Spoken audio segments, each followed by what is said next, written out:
December 2020 open meeting of the Federal Communications Commission. Madam Secretary, could you please introduce our agenda for the morning? Thank you, Mr. Chairman. Good morning to you and good morning, commissioners. For today's meeting, you will hear 5 items for your consideration. First, you will consider a report and order that would require eligible telecommunications carriers to remove equipment and services that pose an unacceptable risk to the national security of the United States, would establish secure and trusted communications networks reimbursement program, and would establish the procedures and criteria for publishing a list of covered communications equipment and services that must be removed. Second, you will consider a national security matter. Third, you will consider a national security matter. Fourth, you will consider a notice of proposed rulemaking that would propose updates to the Commission's marketing and importation rules to permit, prior to equipment authorization, conditional sales of radio frequency devices to consumers under certain circumstances, and the importation and excuse me, we will consider a notice of proposed rulemaking that would propose update to the Commission's marketing and importation rules to permit, prior to equipment authorization, conditional sales of radio frequency devices to consumers under certain circumstances, and the importation of a limited number of radio frequency devices for certain pre-sale activities. And fifth, you will consider a report and order that would modify and clarify existing rules to promote the deployment of broadcast internet services as part of the transition to ATSC 3.0. This is your agenda for today. The first item, entitled Securing the Communications Supply Chain, will be presented by the Wireline Competition Bureau, and Chris Monteith, Chief of the Bureau, will give the introduction. Thank you, Madam Secretary, and I hope you're okay. Before I turn it over to Ms. Monteith, I want to note that this is not just the last meeting of 2020. It is also the final meeting for our dear colleague and friend, Commissioner Mike O'Reilly. And he and I have served together at the FCC for over 7 years now. He was confirmed in November of 2013. And particularly since January 2017, he has been a stalwart partner as we have pushed over the finish line one of the most ambitious agendas in the FCC's history. I'll have a longer statement that I'll be issuing later, but I did want to thank my colleague and friend for all of his great work over the last several years, leading on issues as varied as the CBRS policies, the 3.5 gigahertz proceeding, which resulted, of course, in a successful auction earlier this year, his leadership on things like feed diversion and pirate radio, and more generally, his vision of a market-based framework for encouraging innovation and investment in the communications sector. Commissioner Mike, you have been a fantastic member of the commission, and I wish you all the best in your time ahead. But first, of course, you've got some incredible work on tap that we'll be discussing in part today. So thank you for your service to the commission and to the country. With that, I will turn it over to Ms. Monteith for the presentation of the first item. Good morning, Mr. Chairman. Thank you. And commissioners, good morning.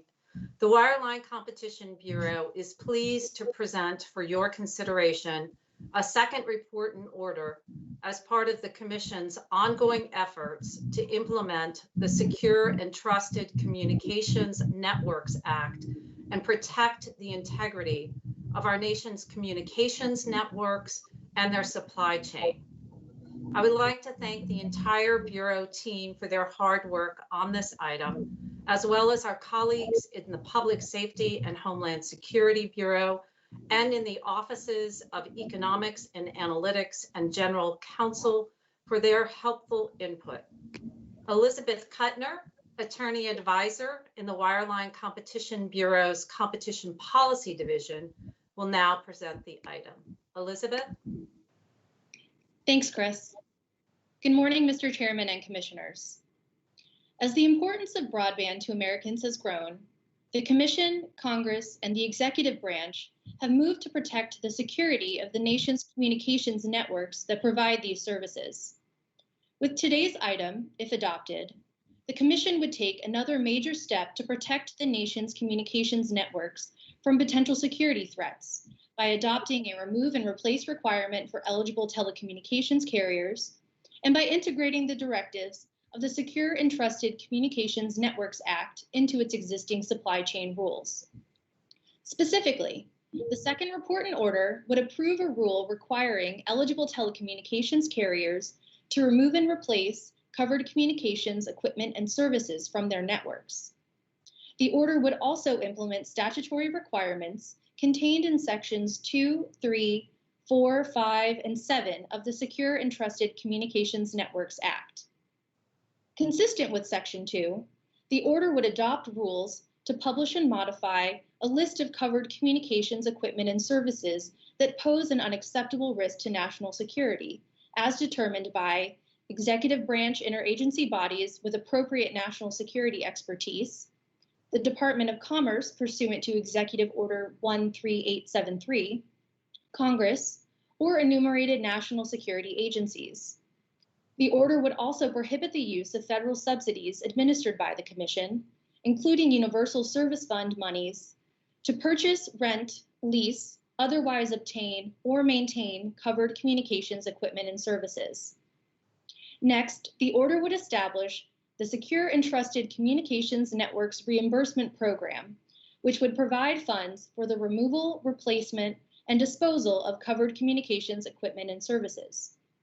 Finally, the order would require all providers of advanced communications service to report annually whether they have purchased, rented, leased, or otherwise obtained any covered communications equipment and services. The Bureau recommends adoption of this item and requests editorial privileges extending only to technical and conforming edits. Thank you. Thank you, Ms. Kuttner, for the presentation. Would I be incorrect in asserting this is your first presentation at a commission meeting? Oh, that's correct. Oh, terrific. Well, job well done, and on a very significant item indeed. Look forward to many more in the time to come. With that, we'll turn to comments from the bench, beginning with Commissioner O'Reilly. Thank you, Mr. Chairman, and thank you for your very kind words on this interesting day. But let me get to my statement. It is not irrational to say that our communications infrastructure is the biggest part of our daily lives than at any other point in our nation's history. As I stated in 2019, when we adopted this first order in this proceeding, Americans not only use these incredible networks to communicate with loved ones, but also make financial transactions and engage in commerce. Little did we know that just over a year later, these networks would be a standing foundation, allowing us to stay in touch during pandemic lockdowns, talk to our doctors, order groceries and takeout, do our jobs, facilitate our children's education, and so much more. The need to keep these networks secure and operational, protected from those who would do us harm, has never been so apparent. Over the years, I've been outspoken about the threat our networks face from foreign governments and their state-controlled businesses, which operate according to ideologies that are not consistent with capitalism or freedom. At the same time, I recognize the gravity of this undertaking, and I've tried to approach these difficult decisions with humility and caution, seeking to avoid boisterous commentary. The Commission, on the advice of the administration's security experts, is effectively closing our market to certain companies and reimbursing providers that purchased certain equipment in the interest of preserving our nation's national security. It is a sobering action, and our rhetoric should match the seriousness of the moment and its long-term importance. While we should be incredibly mindful our actions may have global repercussions, we must do so notwithstanding, because the record and evidence presented demonstrate that is the right thing to do. In the end, I support this order, setting forth the framework for recipients of reimbursement funds to remove covered equipment from certain networks, along with the two national security matters to be voted on sequentially. It is my hope that these matters proceed, everyone acknowledges that many providers, especially small businesses and those in rural America, did not do anything wrong by incorporating the problematic equipment into their networks. Ultimately, the equipment allowed them to offer services to many Americans, and in some areas, they may be the only broadband offering available. As we talk about rip and replace or remove and destroy, we must be aware that in large part, this will look more like duplicate and dismantle. Americans that rely on these networks must continue to receive services during the time it takes to carry out what is effectively a mandated equipment replacement process carried out via the cutoff of USF subsidies. While many may want this equipment out of our networks tomorrow, they'll likely be pressured to make that a reality. As the regulator, the Commission also needs to make sure this is done correctly and in an orderly manner without abruptly cutting off service to customers. It may take time for all necessary congressional, commission, and federal agency components to be finalized. Further, the Secure and Trusted Communications Network Act of 2019 requires the Commission to develop a list of suggested replacements for equipment and services to be replaced. In doing so, the Commission must be careful not to tip the scales towards certain technology or companies or take advantage of this serious matter to pick winners or losers. I'm pleased that the order recognizes the need to tread carefully here. While some providers may turn to O-RAN, which I can see have many benefits, others are likely to turn to more traditional technologies. Each company should be allowed to select the system that works best for them without being influenced, pressured, or required by the Commission or any other governmental entity to make certain technology choices. Ultimately, today's item is a good faith effort to implement congressional intent as adopted in the Secure Networks Act and other national securities law. I will approve the item, and I thank the chair for his indulgence. Thank you, Commissioner. Commissioner Carr. Thank you, Mr. Chairman. I want to start my remarks in the same place that you started yours, which is to join really the broad chorus recognizing and expressing thanks to Mike for his service, his public service. You know, it's really hard to think of someone in telecom that can match what Mike has already accomplished. He had a 20-year run on Capitol Hill where he helped craft some of the most landmark pieces of legislation that we've seen in this space, from a little update to the Communications Act known as the 1996 Act to the Spectrum Act of 2012. I think that work alone will be enough to fill an entire career for most mere mortals, but for Mike, it was just the beginning. And he started here, as you noted, back in 2013. I think it's safe to say that he has tackled the breadth of FCC issues like very few, perhaps anyone that's had the chance to serve in this agency. He's outworked probably everyone in this building in his time here. He brought his principles to bear in a consistent manner on all of our work, from the high-profile issues that everyone pays attention to the process reform ideas that don't necessarily generate the headlines in the trade press.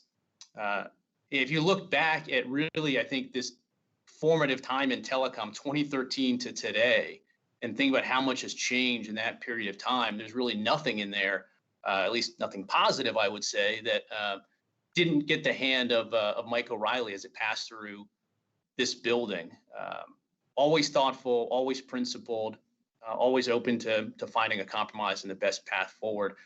Last night when I was preparing for this meeting, I distracted myself by going back and actually looking at Mike's first speech as an FC commissioner back in early 2014 at Hudson Institute, and I commend it really to anybody. And it laid out the path that he planned to take at the FCC and his guiding principles. And obviously the core of that speech was about freedom.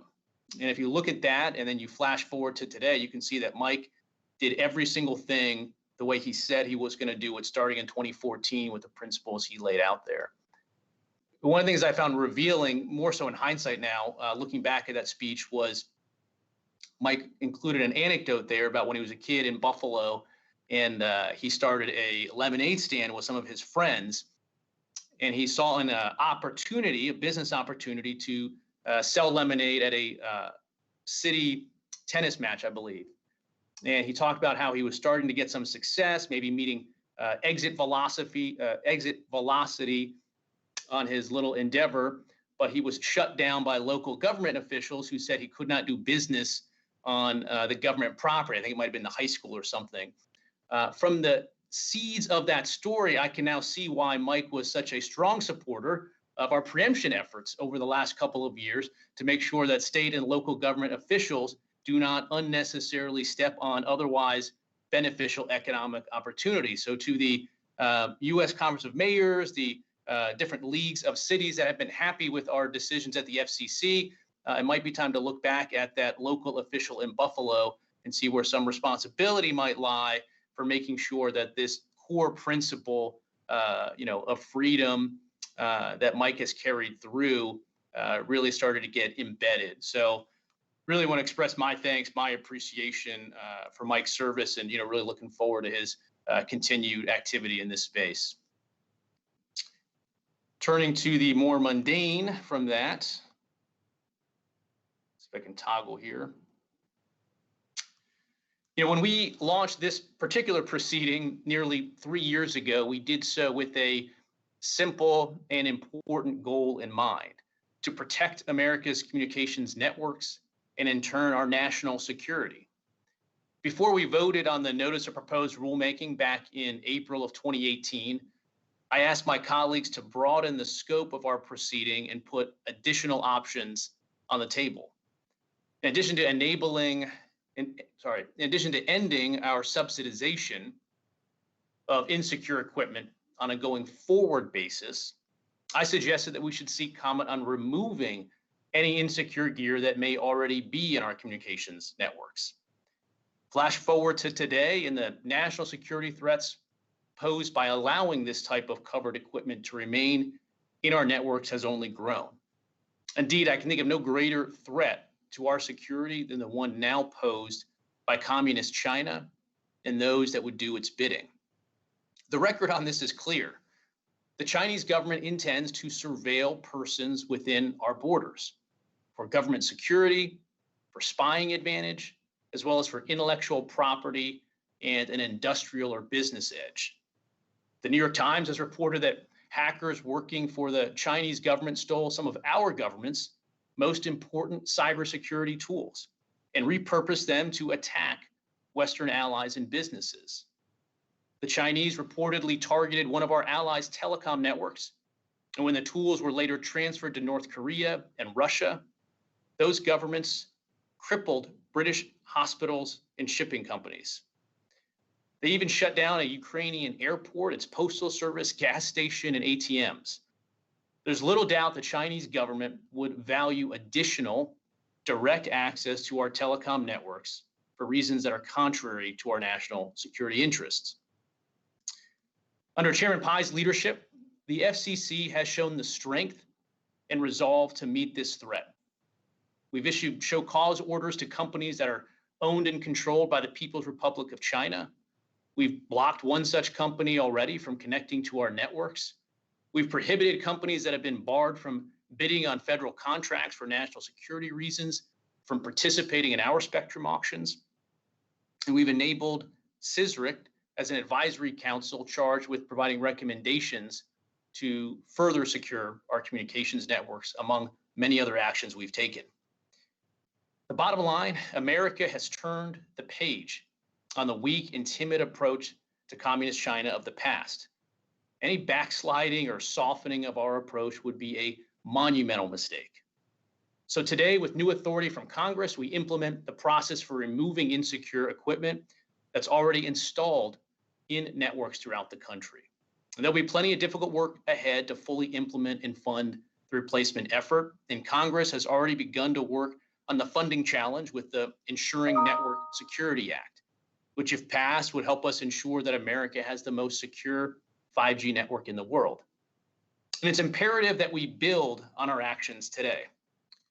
Just last month, the executive branch submitted filings detailing their review of China Unicom and Pacific Networks, two entities that hold Section 214 authorizations and that are ultimately owned by the PRC.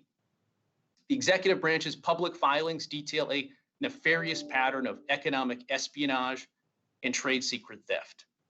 They cover charges demonstrating, quote, at a granular level, how the PRC uses all available levers to steal sensitive U.S. person data, trade secrets, and other commercially valuable information.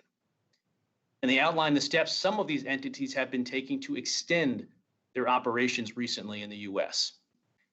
So our work at the FCC must continue. The FCC should build on the leadership we've shown and take immediate and appropriate action on the China Unicom and Pacific data networks authorizations.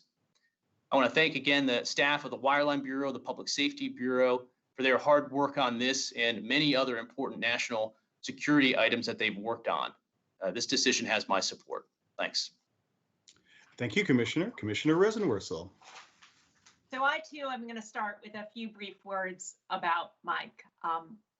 I want to thank you, Commissioner O'Reilly, for your many years of public service, both at the Federal Communications Commission and before that on Capitol Hill.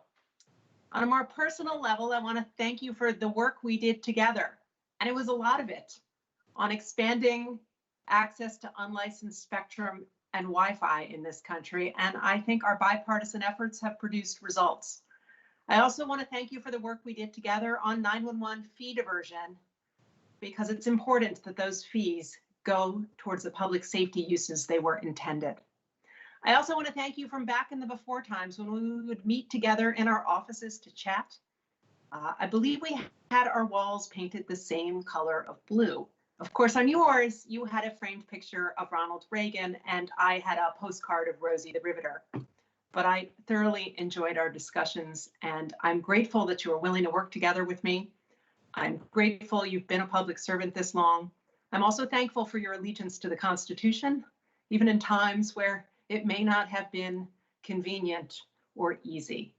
So thank you for your service, and I'm most of all grateful for your friendship. All right, back to the matter at hand. Our 5G future is about connecting everything. It is about moving to a new networked world that will open up possibilities for communications that we cannot even fully imagine today. By exponentially increasing the connections between people and things around us, this technology could become an input in everything we do, improving agriculture, education, healthcare, energy, transportation, and more. And the data we derive from all of these connections is powerful. It will inform machine learning, artificial intelligence, and the next generation of innovation across the economy. So this is exciting. But these opportunities also bring big security challenges.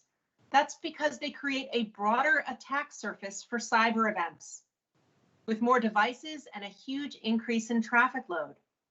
So we need networks that are trustworthy, resilient, and secure, and we need them right now. And we will not have secure networks in the United States if we do not first have a secure supply chain. That is why what the Federal Communications Commission does today is important. We take another step in our multi-year effort to secure the communications supply chain. Specifically, we put in place a system to replace insecure equipment from the Chinese companies Huawei and ZTE, to the extent that it is present in our networks today. This is critical because we know that there are vulnerabilities that come with this equipment. And those vulnerabilities could provide foreign interests with access to our networks and jeopardize the security of communications in the United States. But while we authorize this effort today, to implement it in full requires an appropriation from Congress consistent with the Secure and Trusted Communications Networks Act. And as this decision demonstrates, we are ready. But we can't stop here. This is only the beginning, because we have so much more work to do to ensure that our communications future is secure. China is playing the long game. By using state-sponsored technological development to extend its economic reach, it could put itself in a position to gather intelligence, steal intellectual property, and bring down regional communications in times of crisis. And despite our efforts here, the Chinese government is still actively consolidating its global 5G authority. It has been funding and building infrastructure across Africa, Latin America, and Central and Southeast Asia. It is a central player in writing international standards and securing patents for emerging 5G technologies. It is developing trade alliances like the Regional Comprehensive Economic Partnership that could sustain its advantages in international supply chains and create more opportunities for Huawei and ZTE to produce and sell within the region. So what does this mean? It means what we do here banning 2 vendors and removing their equipment from our nation's networks is a start, but it's not enough. The United States needs a more comprehensive approach to secure 5G, both at home and abroad. First, we need a coordinated national strategy for 5G security. Just 2 months ago, the Government Accountability Office warned that there are serious deficiencies in our present National Security Plan developed pursuant to the Secure 5G and Beyond Act. We need to do better. And when we do, it should include a robust plan for research and development, incentives for carriers to bring next generation connections to rural and underserved communities so we do not deepen our digital divide, and across the board efforts to boost competition. In other words, rather than trying to match the tactics and scale of industrial policy in China, the United States should play to its strengths to help expand the market for secure communications equipment. Second, we need to stimulate this new market for communications equipment by supporting the development of open radio access network technology here on our shores. Today, most carriers rely on just a few European or Chinese equipment makers to build out their networks, and that market is shrinking. But we can open this ecosystem to new providers by supporting the development of Open RAN, which has the potential to increase diversity and competition in communications equipment. In this new market, we can make security a priority and not an afterthought, and we may be able to do so at lower cost, making this virtualized equipment more competitive with state-subsidized equipment from Huawei and ZTE. On top of that, it pushes the equipment market to where the United States is strongest in semiconductors and software. The FCC should help this effort by establishing Open RAN test beds that bring together operators, vendors, vertical interests, and government agencies. Third and finally, we need to address the security challenges posed by Chinese equipment by building a consistent and united front with our allies and not alienating them. The United States represents roughly a quarter of global gross domestic product. When we lock arms with other like-minded nations, we are stronger. So let's not go at this alone. Let's build on multilateral efforts like the Prague Principles and use our collective leverage to shape how communications networks develop and ensure that new technologies honor democratic principles and human rights. We have our work cut out for us. And as this proceeding clearly demonstrates, network security and national security go hand in hand. Together, they provide a foundation for 5G innovation and economic security. If we do this right, we will multiply the opportunities we have to support American values in the deployment of next generation communications, both at home and abroad. And that is how we engage China from a position of strength and grow American leadership in digital technology. This decision has my support. Thank you, Commissioner. Commissioner Starks. Yes, and so like everybody else, I will take, not to crack wise here, but I will note that I think this is the third meeting now where we have had to note Mike's departure, and it is rightfully so because of such a long and distinguished career that you've had, Mike. And you know, I think you and I, right after I became a commissioner, I think you and I sat down for lunch again in the before times. And you have always had such an earnest and genuine and gave thoughts on how you thought about the approach and thought about the job. I deeply appreciated that and the personal conversations that we've had as well. And there are very few, if you take a step back, there are very few of us who know what it means to be a commissioner. And the duty and the responsibility and how we care for our jobs. And so you have served very capably, and you should be very proud of your service, Mike. And so to the item. Today's decision represents another important step in confronting the threat of insecure equipment in our nation's communication networks and building on a bipartisan agreement and widespread industry commitment to improving our security. Today, we establish a comprehensive requirements for reimbursement program required by the Secure and Trusted Communication Networks Act of 2019 and take other steps to implement that statute. Our decision moves the rip and replace process forward by setting clear expectations for eligible telecommunications carriers and participants in the reimbursement program so that they can make informed decisions about how to eliminate untrustworthy equipment from their networks. I recognize, however, that the lack of a congressional appropriation for a replacement program does leave many of these providers in an unfortunate bind. For small and rural carriers, just like small businesses around the country, 2020 has been an incredibly challenging year. In our conversations around these issues, small carriers have told me repeatedly about their need for help to replace the equipment that they bought legally and in good faith. Some of these same carriers have experienced substantial losses as a result of honoring the Keep Americans Connected pledge, further weakening their ability to replace equipment on their own. And while finalizing the Commission's designations of Huawei and ZTE as national security threats was undoubtedly an important step, the gap between those designations, which limited the ability of many providers to upgrade and maintain their existing networks and funding those replacements, is causing a strain. Those providers need certainty about replacement funding as soon as possible, and so I will continue to work and urge Congress to prioritize appropriating funding for replacements. And given the seriousness and urgency of the threats to our networks, I am glad that we have decided to move forward with today's order, even as we do await that appropriation. And so I'm pleased that the chairman worked with me to make changes to today's order that will further reduce the national security impact of the funding lag. The version we now adopt will effectuate the recommendations by Chairman Frank Pallone and Ranking Member Greg Walden, who on a bipartisan basis made clear that the Commission should develop and release a catalog of eligible expenses as soon as possible so that it can be a resource to providers who wish to begin the replacement process before reimbursement funding becomes available.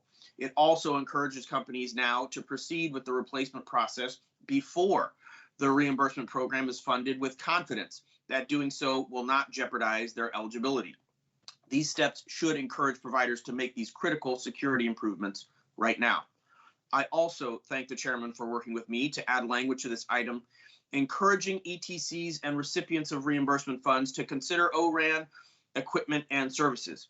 While achieving its primary goal of improving security, the replacement process outlined in this order also represents an opportunity to make changes in the U.S. networks that will promote innovation, reduce costs, and kickstart a new generation of American technological leadership. I'm optimistic that O-RAN can support all of these three goals. I would have preferred that the Commission go a step further and require carriers that receive replacement money to certify that they considered O-RAN solutions. If American taxpayer dollars are going to rebuild these networks, Americans should get the best value and the most benefit. It's not unfair then to ask companies to consider alternatives that could have saved money while promoting American innovation. To be clear, crystal clear, I would not have proposed a requirement that any provider adopt O-RAN, but I believe mandating that they consider it would have better promoted innovation and efficient spending of our reimbursement funds. But even without that requirement, I am hopeful that today's decision will help educate smaller carriers about the benefits of O-RAN and give them the confidence to make the leap to O-RAN if it makes sense for their business. And going forward, the Commission must take a proactive role in promoting the security of our networks. Our adversaries are creative and agile, and the Commission must both work to prevent future vulnerabilities like the ones we addressed today and stand ready to quickly respond when new threats emerge. That means building a well-functioning task force across many bureaus and offices in the Commission that confront security issues and support a unified effort across the federal government. Network security is national security, and there is no time to waste. Thank you to the Wireline Competition Bureau for their great work on this item. Has my support. Well, thank you, Commissioner. When I became chairman of the FCC in January of 2017, the FCC and the executive branch had no strategy for countering the threats to the security of our nation's communications networks posed by certain foreign equipment providers, particularly those with close ties to the Chinese Communist Party. Indeed, they didn't even seem to believe that there was even a threat. The previous administration's position was that, and I quote, "We welcome China's rise, and China's rise is potentially good for the world." Consistent with this view, on the previous FCC's watch, Chinese manufactured equipment was incorporated into our communications network with nary an eyebrow raised by agency leadership. Things have changed, and how? Working closely together, this administration and this FCC have tackled this problem head on and have implemented a comprehensive effort, both at home and abroad, to confront this challenge. And we've been getting results. On the international front, we have seen a sea change on this issue, following close collaboration with our allies. For example, in 2019, I was a part of the US delegation to the Czech Republic to help form what ultimately became the Prague Proposals, a risk-based framework for understanding supply chain integrity issues. Those proposals were signed onto by 32 countries, and many others have come to embrace them in the time since. I've personally traveled as well, everywhere from Germany to Bahrain to Malaysia, and have held bilateral talks with our allies from Brazil to South Korea on the importance of these issues. And in the time since 2019, many countries have followed up with a risk-based framework consistent with our own. The United Kingdom announced in July that it would remove insecure equipment from its 5G networks. And this followed the decisions of countries across Europe, like the Czech Republic, Poland, Romania, Denmark, Estonia, Latvia, Sweden, and Greece. We've also seen telecommunications operators taking actions to make their own networks more secure. From Reliance Jio in India to Telefonica in Spain, from Orange in France to Telstra in Australia, from SK and KT in South Korea to NTT in Japan, operators increasingly are making the decision to only use trusted vendors in their 5G deployments. This momentum is no accident.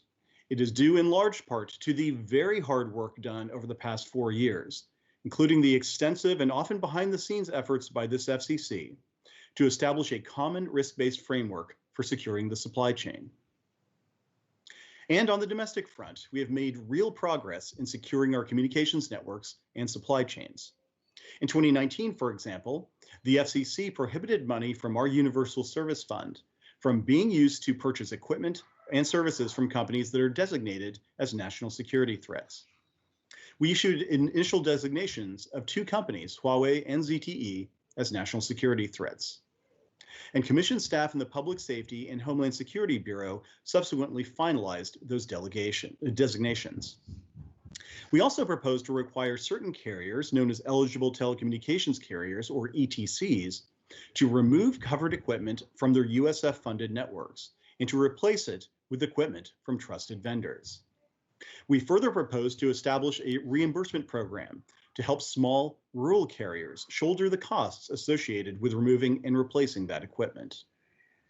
We've also pioneered the future of network architecture with respect to technological innovation that could address some of these security concerns. In particular, open radio access networks, or Open RANs, could transform 5G network architecture, costs, and security. And under my leadership this past fall, the FCC held the first ever forum on open, interoperable, standards-based, and virtualized radio access networks. Several government and industry leaders participated in that conversation. And a consensus emerged from the forum that Open RAN technologies are already showing tremendous promise in the United States and around the world, and that the public and private sectors should continue to encourage development and deployment of these systems, which can enable diversity in suppliers, improve network security, and lower costs. Now, a little more than a year later, having cut off the flow of insecure equipment and services into federally funded communications networks, we turn our attention to finalizing the process for removing equipment already in place that poses a continued threat to our national security, a process memorably termed RIP and replace.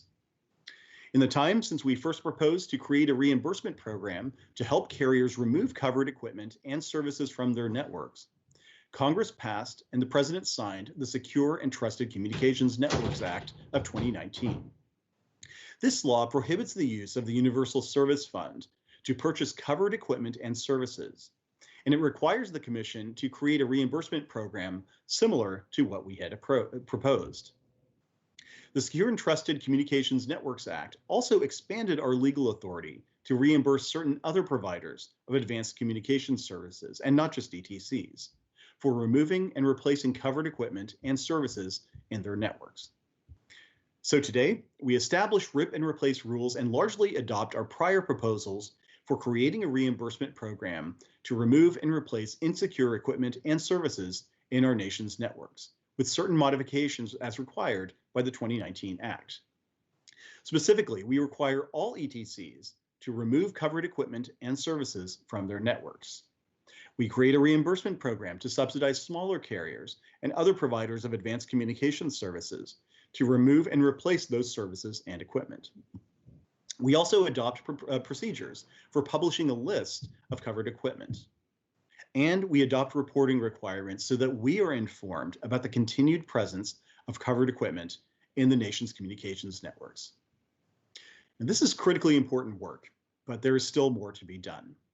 We are taking steps within our power to implement the reimbursement program, such as adopting rules for the program and beginning the work of developing a cost catalog to help streamline the process of determining eligible removal and replacement costs. But we can't actually implement the reimbursement program unless and until Congress appropriates the necessary funding, something that I have called for many, many months. Based on information collected by Commission staff from providers of advanced communication services, the reported cost of removing and replacing covered equipment for providers eligible under current law is nearly $1.6 billion, and it's possible that the actual number will turn out to be greater. As Senator Wicker, chairman of the Senate Commerce Committee, recently wrote about the reimbursement program, and I quote, "This is a national security imperative. Fully funding this program is essential to protecting the integrity of communications infrastructure and protecting the future viability of the digital economy at large." I entirely agree with Chairman Wicker and have said so for some time. The FCC stands ready to fully implement the reimbursement program once Congress provides this funding. My gratitude extends to the many Commission staff on the front lines of the fight to protect the security of our nation's communications networks, including from the Wireline Competition Bureau, Pam Arlick, Rhonda Campbell, Brian Cruikshank, Elizabeth Kuttner, Kate Dumichel, Justin Falb, Charlene Goldfield, Jesse Goodwin, Janice Gorin, Trent Harkrader, Billy Layton, Chris Monteith, Ramesh Nagarajan, and Ryan Palmer. With a coda with respect to Ms. Kuttner, while she was speaking, my daughter approached while I was on mute and said, "She is really smart," and I couldn't agree more. Also, I want to thank Aaron Garza of the Consumer and Governmental Affairs Bureau, Stephen Carpenter, Lisa Folks, Jeffrey Goldthorpe, Jennifer Holtz, Kathleen Hom, Kurian Jacob, Deborah Jordan, Nikki McGinnis, Suswat Mishra, Austin Randazzo, and Avery Roselle of the Public Safety and Homeland Security Bureau, Octavian Carrare, Alex Espinoza, Tanner Hinkle, Kenneth Lynch, Chuck Needy, Eric Ralph, Michelle Schaefer, Emily Talaga, and Jeff Waldow of the Office of Economics and Analytics, Denise Coca, Kathleen Collins, Neshe Gundelsberger, Catherine O'Brien, Tom Sullivan, Troy Tanner, and Michelle Wu Bailey of the International Bureau, Charles Mathias and Wes Platt of the Wireless Telecommunications Bureau, Rizvan Chowdhury, Pam Gallant, Jeff G., Colin Lee, Shannon Lipp, Keith Morgan, Adam Sups, Raphael Schneider, and Ashley Tyson of the Enforcement Bureau, Maureen McGowan and Sanford Williams of the Office of Communications Business Opportunities, Regina Brown, Daniel Daly, Mindy Ginsburg, Francisco Salguero, Jay Song, Dina Shetler, and Mark Stevens of the Office of Managing Director, and last but not least, Melina Barzilai, Mike Carlson, Matthew Dunn, Tom Johnson, Doug Klein, Marcus Mayer, Rick Mallon, Linda Oliver, and Bill Richardson of the Office of General Counsel. Heroic efforts across the agency to promote the public interest and to fight for the right thing when it comes to supply chain integrity. This item has my full support. With that, we'll proceed to a vote on the item. Commissioner O'Reilly? Aye. Commissioner Carr? Approve. Commissioner Rosenworcel? Approve. Commissioner Starks?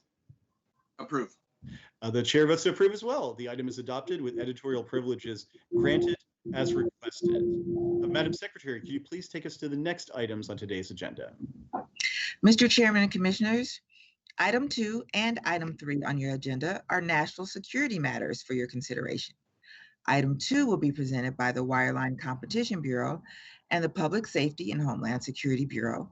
Lisa Folks, Chief of the Public Safety and Homeland Security Bureau, will introduce the item. Item 3 will be presented by the International Bureau, and Thomas Sullivan, Chief of the Bureau, will introduce the item. Thank you, Madam Secretary. Because these orders are national security matters involving specific companies, we are going to depart from the standard practice, just as the Commission has done at past meetings for enforcement matters involving specific individuals or companies. In particular, we will formally vote on each item, and then hear a brief presentation from the Bureau about that item before proceeding to any statements that the commissioners may have. So we will now proceed directly to a vote on each of the two items. We'll begin with item number 2 on the agenda, class number 200196. Commissioner O'Reilly. Aye. Commissioner Carr. Approve. Commissioner Rosenworcel. Approve. Commissioner Starks. Approve. The chair votes to approve as well, with editorial privileges granted, as I anticipate will be requested. We'll then move to a vote on item number 3 on the agenda, class number 200197. Commissioner O'Reilly. Aye. Commissioner Carr. Approve. Commissioner Rosenworcel. Approve. Commissioner Starks. Approve. And the chair votes to approve as well. This item as well is adopted with editorial privileges granted, as I anticipate will be requested. Ms. Folks, could you please proceed with introducing item number 2 on today's agenda? Thank you, Mr. Chairman. Good morning to you and commissioners. Morning. Now more than ever, Americans rely on communications networks to help fulfill vital roles in everyday life, including working, learning, connecting with family and friends, and even consulting with doctors to get essential medical care. Communications networks also support critical infrastructure like power grids, transportation networks, financial network markets, and emergency communications such as 911 emergency calls and public warnings about imminent threats to safety of life. It is imperative that our country's communications infrastructure is secure. To this end, in 2019, the Commission took action to protect our networks by prohibiting the use of universal service funds to purchase or maintain equipment and services from any company determined to pose a national security threat to the integrity of the nation's communications networks or the communications supply chain, and initially designated Huawei Technologies Company as a covered company. Earlier this year, the Public Safety and Homeland Security Bureau issued a final designation of Huawei as a national security threat. Huawei subsequently sought review of the Bureau's final designation. Today, for your consideration, is a draft memorandum opinion in order that would deny Huawei's application for review and affirm the Bureau's final decision. With me today from the Wireline Competition Bureau are Chris Monteith, Chief of that Bureau, and Rhonda Campbell, an Attorney Advisor in the Telecommunications Access Policy Division. I would like to acknowledge the hard work of the many other staff from both the Public Safety and Homeland Security Bureau and the Wireline Competition Bureau, as well as the other bureaus and offices that contributed. Ms. Campbell will now present the item.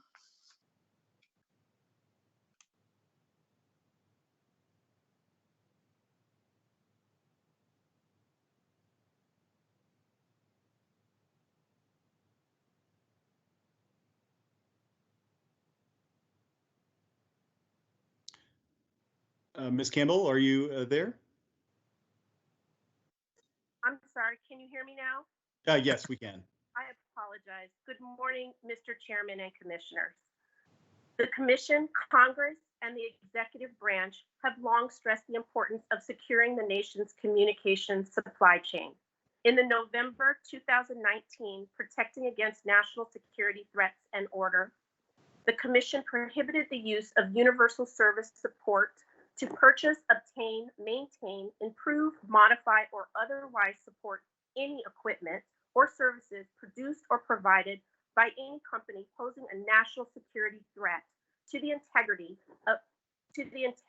of the communications networks or the communications supply chain, and initially designated Huawei Technology Companies along with its parents, affiliates, subsidiaries as a covered company based on a substantial body of evidence demonstrating the risk posed by Huawei to the security of the U.S. communications network. The Commission directed the Public Safety and Homeland Security Bureau to determine whether to issue a final designation of Huawei as a covered company. On June 30th, 2020, the Public Safety and Homeland Security Bureau issued a final designation of Huawei as a covered company. On July 30th, 2020, Huawei filed an application for review challenging the final designation order.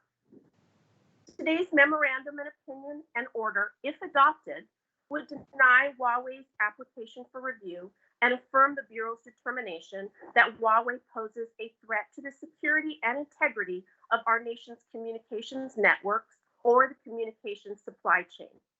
First, the order would find that the Bureau's final designation order would not rely on credible evidence about the risks Huawei poses to the nation's communications networks.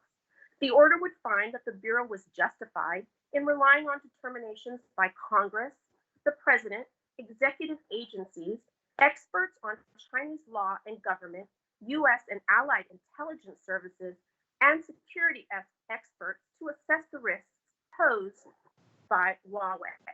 The order would affirm the Bureau's conclusion that Huawei poses a national security threat to the integrity of the communications networks and the communications supply chain, based on its findings that Huawei is highly susceptible to coercion by the Chinese government, the risks highlighted by the U.S. policymakers and the intelligence community, as well as allied nations and communications providers, and the known security risks and vulnerabilities in Huawei's equipment. Next, the order would conclude that the Commission has sufficient authority to designate Huawei. The order would find that the Commission has independent authority under Sections 201B and 254 of the Act, as well as Section 105 of the Communications Assistance for Law Enforcement Act to promulgate the underlying rule. Additionally, the order would find that the passage of the Secure and Trusted Communications Network Act did nothing to limit the scope of the designation or undermine the Commission's authority to designate Huawei as a security threat. Finally, the order would conclude that Huawei had ample opportunity to participate in the proceedings and was not deprived of due process. As a result, the memorandum opinion and order would deny Huawei's application for review and affirm the Bureau's determination that Huawei poses a national security threat to the integrity of the nation's communications networks and the communications supply chain. The Bureau recommends adoption of this item and requests editorial privileges extending only to technical and conforming edits. Thank you. Thank you, Ms. Campbell, for your presentation and for you and your colleagues' hard work on this item. We'll now turn to comments from the bench, beginning with Commissioner O'Reilly. No statement for me. Thank you, Mr. Chairman. Thank you, Commissioner. Commissioner Carr. Thank you.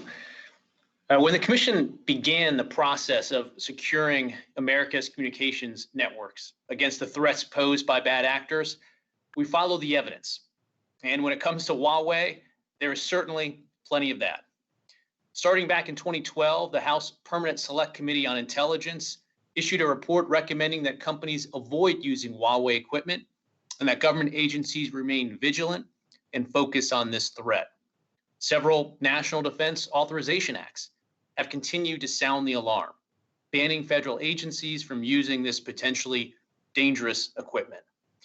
The FCC's own review aligns with those recommendations.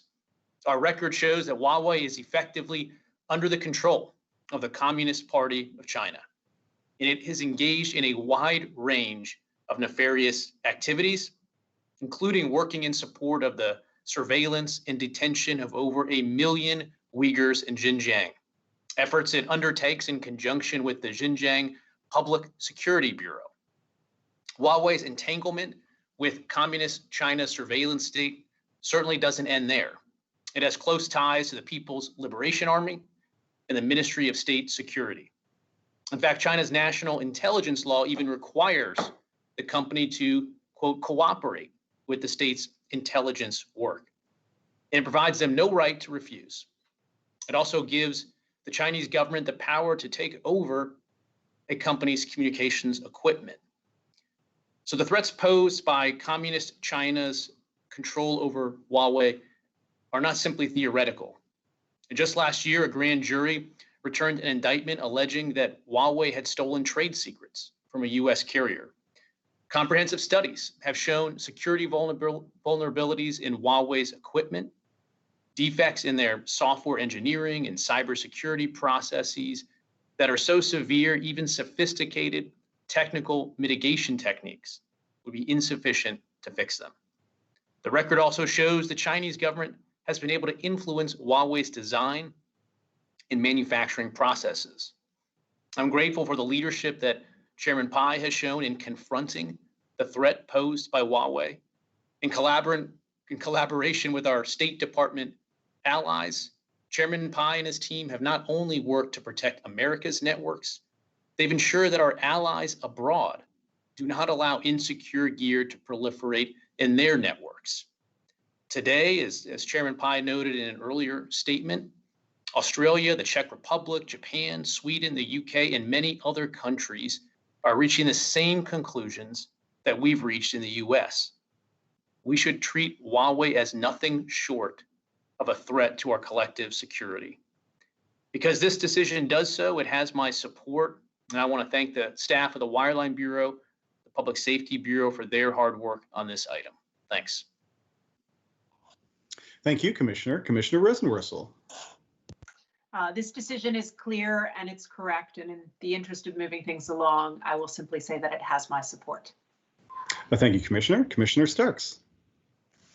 Yes, same for me. I think this is critically important work. Thank you for the hard work by the team, and it has my support as well. Well, thank you, Commissioner. Just a few minutes ago, as astute viewers know, we adopted rules requiring certain carriers to remove from their networks equipment that poses a threat to our national security and the integrity of America's communications networks, and implementing the Secure and Trusted Communications Networks reimbursement program that will help smaller service providers shoulder the cost of removing and replacing such equipment. Earlier this year, our Public Safety and Homeland Security Bureau issued a final designation of Huawei Technologies Company, along with its parent, affiliate, and subsidiary companies, as a national security threat as part of the FCC's ongoing efforts to protect our nation's communications networks and their supply chains. And today, we have affirmed the Bureau's order designating Huawei as a threat to national security and our nation's communications infrastructure. A laundry list of evidence before us compels this result, and it is set forth in great detail in our decision today. But to summarize some of the main points, Huawei has a long and well-documented history of close ties to the Chinese military and intelligence communities, as well as the Chinese Communist Party at every level of the company, all the way up to its founder. Huawei is subject to sweeping Chinese intelligence laws, compelling Huawei's assistance and cooperation with Chinese intelligence services, and forbidding the disclosure of that assistance. Moreover, the concerns about Huawei aren't just hypothetical. Independent entities have identified numerous security vulnerabilities in Huawei equipment and have found it to be less secure than that of other companies, perhaps deliberately so. Our decision today to uphold the Bureau's final designation order will have a direct and positive impact on the security and integrity of America's networks. Carriers will continue to be unable to use support from the FCC's Universal Service Fund to purchase network equipment or services from Huawei, thus helping to keep its insecure equipment out of our networks. For their continuing commitment to this ongoing effort, I want to thank the FCC staff that contributed to this item, including Pam Arlick, Rhonda Campbell, Elizabeth Kuttner, Justin Falb, Charlene Goldfield, Janice Gorin, Trent Harkrader, Chris Monteith, Ramesh Nagarajan, Rachel Nixon, Jana Patel, and Ryan Palmer of the Wireline Competition Bureau, Aaron Garza of the Consumer and Governmental Affairs Bureau, Lisa Folks, Jeffrey Goldthorpe, Jennifer Holtz, Deborah Jordan, Nikki McGinnis, Suswith Mishra, Austin Randazzo, and Avery Roselle of the Public Safety and Homeland Security Bureau, and Madalena Barzilai, Mike Carlson, Matthew Dunn, Tom Johnson, Doug Klein, Rick Mellon, Linda Oliver, and Bill Richardson of the Office of General Counsel. We really appreciate the hard work on this item. With that, we will turn to the August Chief of the International Bureau, Mr. Tom Sullivan. Mr. Sullivan, could you please proceed with introducing item number 3 on today's agenda? Thank you. Good morning, Mr. Chairman and Commissioners. If you will indulge me for a moment before I introduce the item, I would like to express our gratitude and appreciation and well wishes on behalf of the International Bureau to Commissioner Mike O'Reilly. We've appreciated your interest, engagement, and leadership in so much of the work of the International Bureau. Thank you. Mr. Chairman and Commissioners, the order you have adopted today establishes the procedures the Commission will use to determine whether to end China Telecom America's authority to provide international and domestic interstate telecommunications services within the United States. Promotion of national security is an integral part of the Commission's public interest responsibility, and today's action seeks to protect the nation's telecommunications infrastructure from potential security threats. I would like to thank the staff from the International Bureau, Wireline Competition Bureau, Enforcement Bureau, Public Safety and Homeland Security Bureau, Office of Economics and Analytics, and Office of General Counsel for their collaborative work on this item. Gabrielle Kim of the International Bureau will present the item. Good morning, Mr. Chairman and Commissioners. The order you have adopted institutes proceedings to determine whether to revoke the domestic Section 214 authority and whether to revoke and/or terminate the international Section 214 authorizations held by China Telecom Americas. The order finds that China Telecom Americas has failed to rebut the serious concerns of the executive branch about its continued presence in the United States and adopts procedures that will allow for China Telecom Americas, executive branch agencies, and the public to present any remaining arguments or evidence in this matter. China Telecom Americas is a Delaware corporation that is indirectly and ultimately owned and controlled by the government of the People's Republic of China. China Telecom Americas provides domestic interstate telecommunications service pursuant to blanket Section 214 authority. China Telecom Americas also holds 2 international Section 214 authorizations, which are conditioned on China Telecom Americas abiding by the commitments and undertakings contained in its July 17, 2007 letter of assurances to the Department of Justice.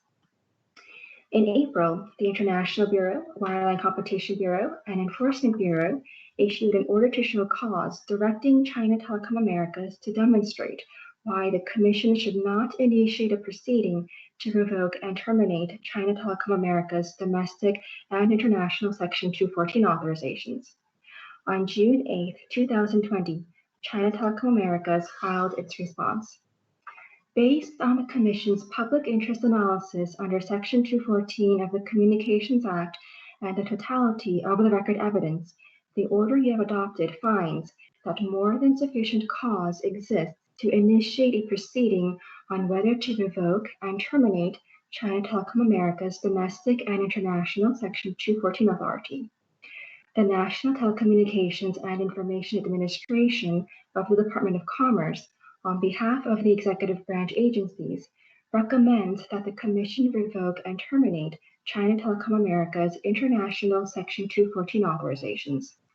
The executive branch agencies state that this recommendation reflects the substantial and unacceptable national security and law enforcement risks associated with China Telecom America's continued access to U.S. telecommunications infrastructure pursuant to its international Section 214 authorizations.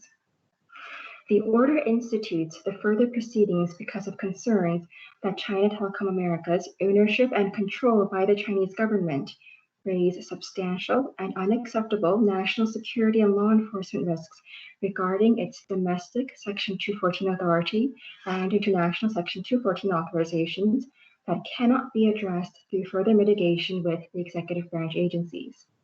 The order finds that China Telecom Americas has not adequately demonstrated to the contrary. but to allow China Telecom Americas to respond to the serious concerns raised by the executive branch agencies, which seem to justify revocation of China Telecom Americas Section 214 authority. The order affords China Telecom Americas a further opportunity to show cause why the public interest, convenience, and necessity does not warrant revocation of its domestic Section 214 authority and international Section 214 authorizations, and or termination of its international Section 214 authorizations due to its failure to comply with terms of its mitigation agreement. Additionally, the order denies an application for review filed by China Telecom Americas challenging an International Bureau decision to grant the Department of Justice, and through it, the members of and advisors to the Committee for the Assessment of Foreign Participation in the United States Telecommunications Services Sector, access to certain information in this matter for which China Telecom Americas had requested confidential treatment. The memorandum, opinion, and order directs the International Bureau to provide to the Department of Justice, in its capacity as chair of the committee, information submitted in confidence by China Telecom Americas so that it may fully participate in this proceeding. Following its review of the record in these proceedings, the Commission will determine whether the record as a whole supports revocation and or termination of China Telecom Americas Section 214 authority. The International Bureau thanks you for your votes and requests editorial privileges for technical and conforming edits. Thank you. Thank you, Ms. Kim, for that compelling presentation. We'll now turn to any comments from the bench, beginning with Commissioner O'Reilly. No statement for me. Thank you, Mr. Chairman. Thank you, Commissioner. Commissioner Carr.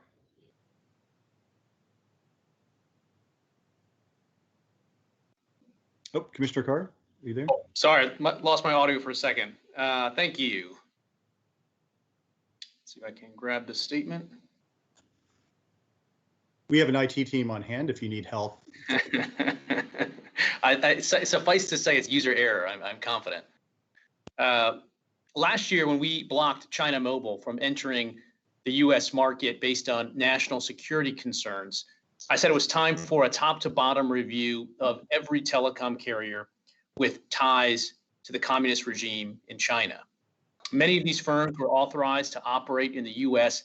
decades ago, and the security threats have evolved substantially in the intervening years.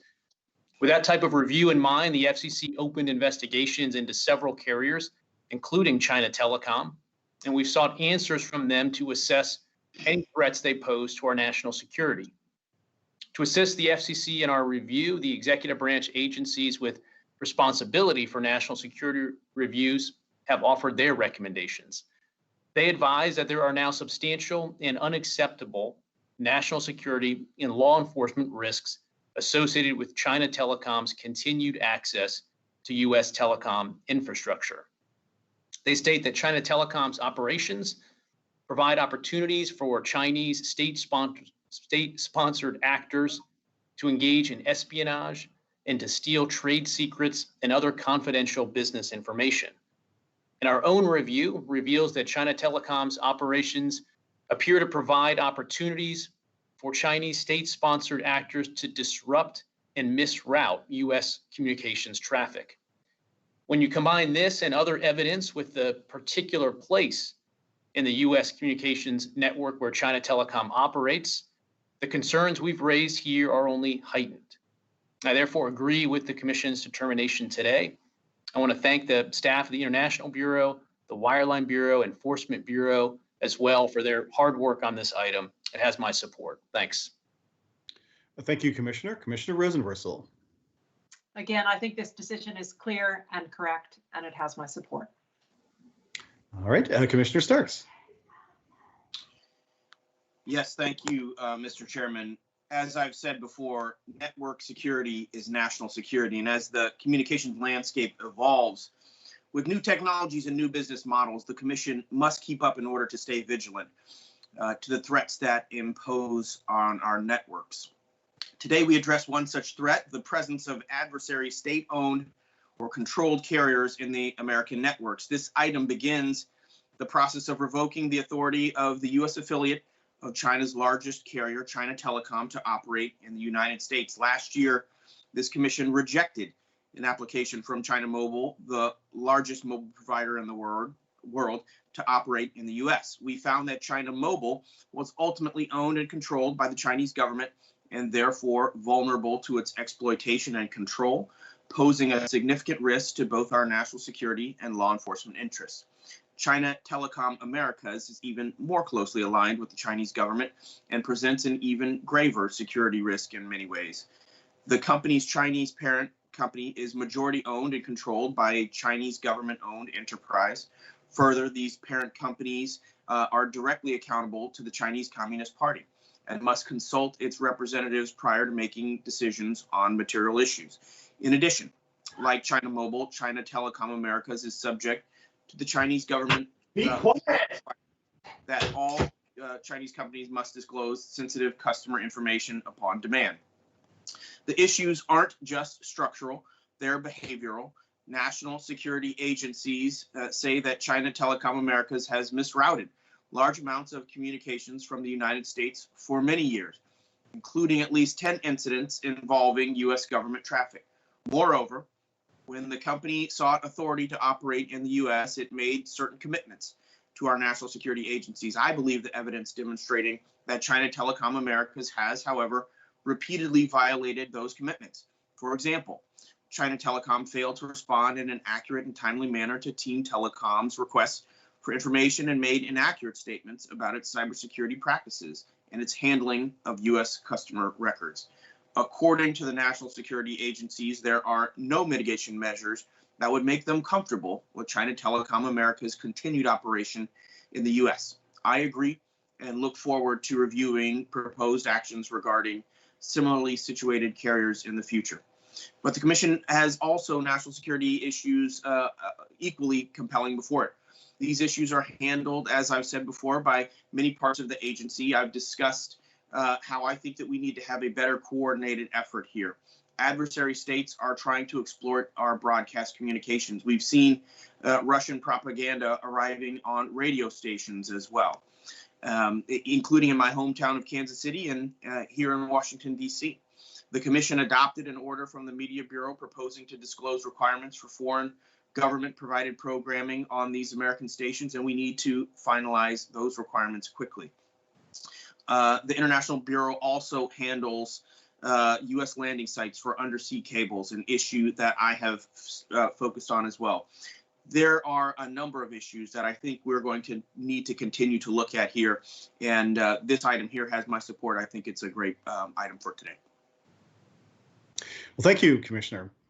Today, we initiated a proceeding to end China Telecom Americas Corporation's authorities to provide domestic, interstate, and international telecommunications services within the United States. And we do so for good reason. Earlier this year, several executive branch agencies recommended that we revoke and terminate China Telecom Americas international Section 214 authorizations.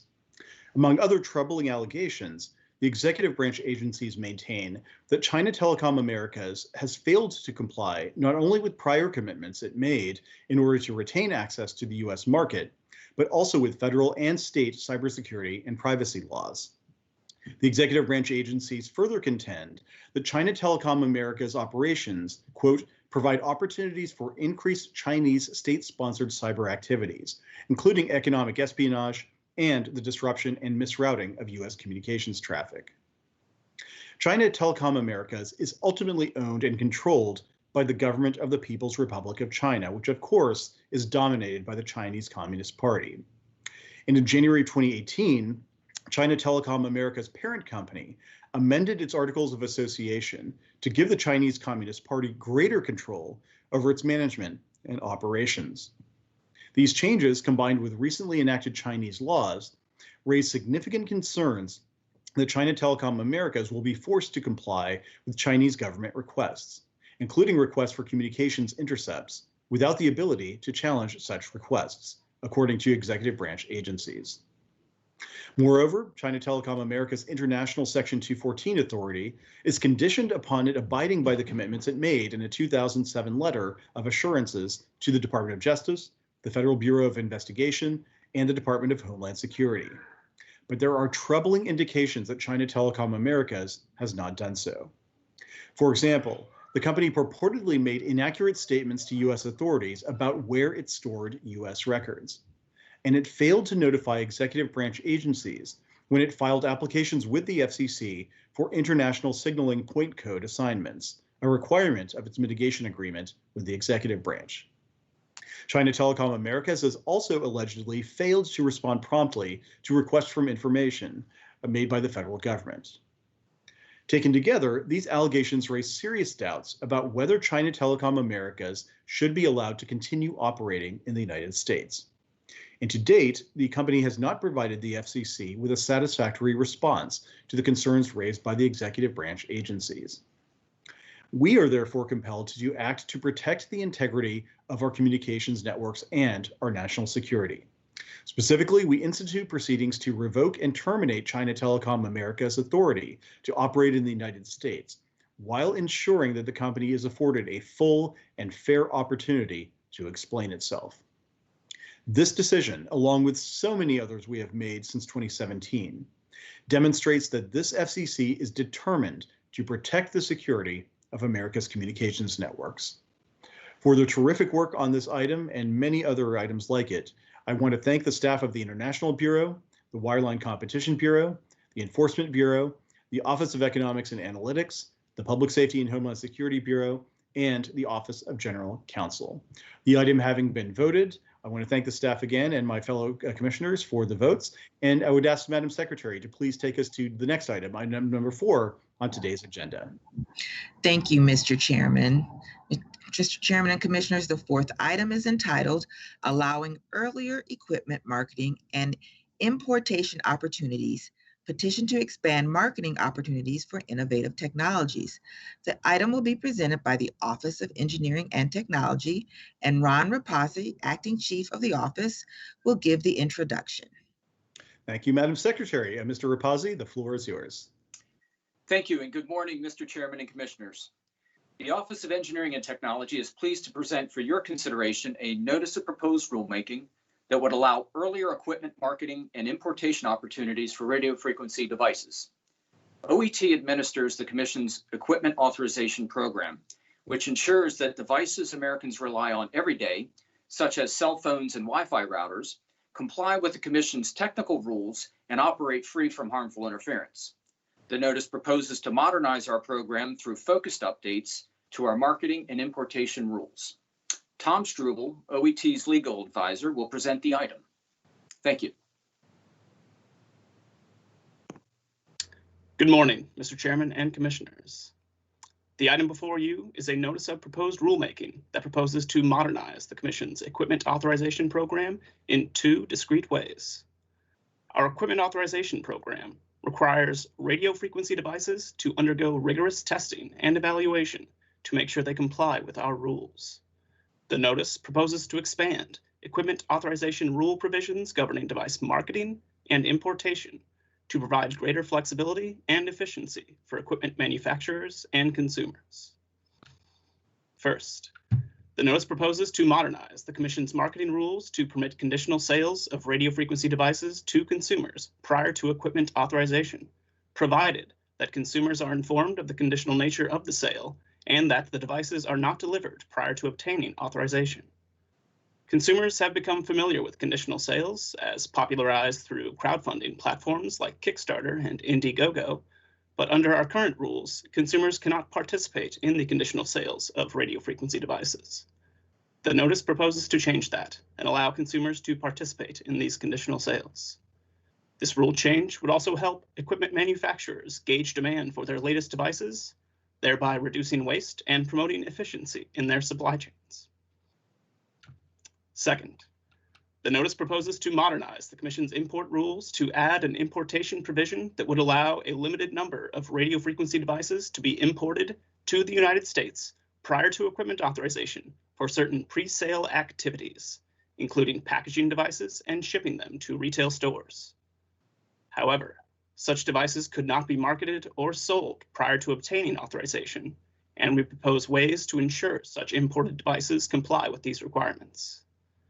This rule change would help equipment manufacturers better manage their supply chains and prepare retail staff for new product launches thereby accelerating the rollout of innovative devices and promoting global leadership by the United States in these industries.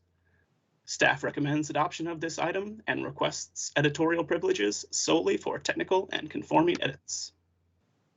Thank you, Mr. Struble, for that presentation. Now I can say that not only do you hail from the greatest state in the union, not only do you root for the greatest football team in the NFL, you can now count yourself among the few, that happy few, that band of presenters at FCC open meetings. Congratulations. With that, we'll proceed to comments from the bench, beginning with Commissioner O'Reilly. Thank you, Mr. Chairman. I want to thank Tom for his presentation. I mean, there are a few that do hand signals, so that really helps. It's been a long meeting already, so much appreciated. I thank the chairman for bringing this notice to fruition on today's agenda. It contains proposals for which I have strongly advocated both publicly and in private conversations with the chairman and his staff.